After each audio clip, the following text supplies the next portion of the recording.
Λοιπόν, φτάσαμε και στο τέλος της σημερινής εκπομπής. Ελπίζω να ευχαριστηθήκατε το κομμάτι του Tuning Car. Να χαιρετήσουμε και τα παιδιά που ήταν μαζί μας. Παιδιά, ευχαριστώ πάρα πολύ.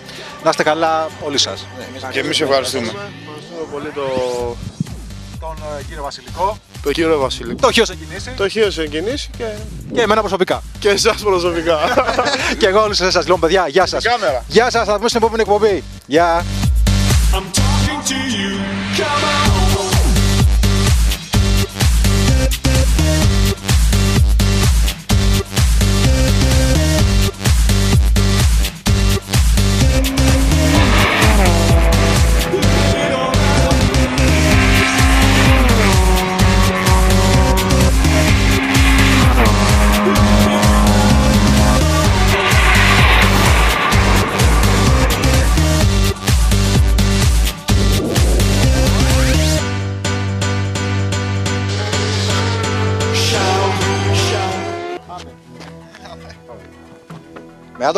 Μετά το Πάμε ξανά.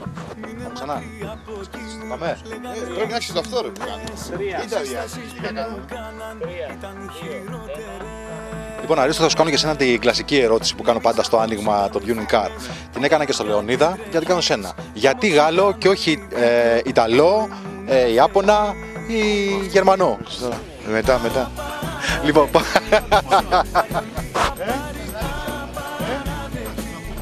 λοιπόν, πες μου, γιατί έχεις επιλέξει γαλλικό αυτοκίνητο και δεν έχεις επιλέξει ένα γερμανικό, ένα ιταλικό, ένα ιαπωνέζικο?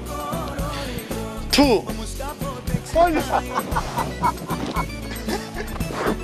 Ωραία, θες να κάνουμε άλλη ερώτηση και μετά? Κάνε μου μια ερώτηση γιατί αυτή δεν μου βγαίνει. Τώρα να την πω. Γαλλικό κι αυτό. Γαλλικό. Να ξεκινήσω. Τι να σου πω τώρα. Πολλά ωραία μαλάκα, μπερδεύομαι. Αρίστο, καλώς ήρθες στην εκπομπή μας. Κυρίες και κύριοι, Αρίστος Βασιλικός. Καλώς ήρθες. Ευχαριστούμε που μας καλέσατε στην εκπομπή σας. Παρακάτω. Ωραία, πάμε να μου πεις και για το κόκκινο. Το κόκκινο είναι το προσωπικό μου αμάξι. Είναι 90. Τώρα πάνω που πήρα φόρα. Συνεχίζουμε με το κόκκινο. Ένας φίλος μου πήγε με μία από την Πάτρα στην Καλαμωτίνη, πήγαν σε ένα εξορκούν και τον και σε 3 μέρες ύπλωξε. Ναι. Είναι τώρα πάνω στον άλλο κόσμο, δεν ξέρω τώρα. Λοιπόν, παιδιά, και μια τελευταία ερώτηση, έτσι πριν κρίσουμε την εκπομπή μας. Το DVD της Τζούλιας το έχετε πάρει? Άμε. Το έχουμε δει.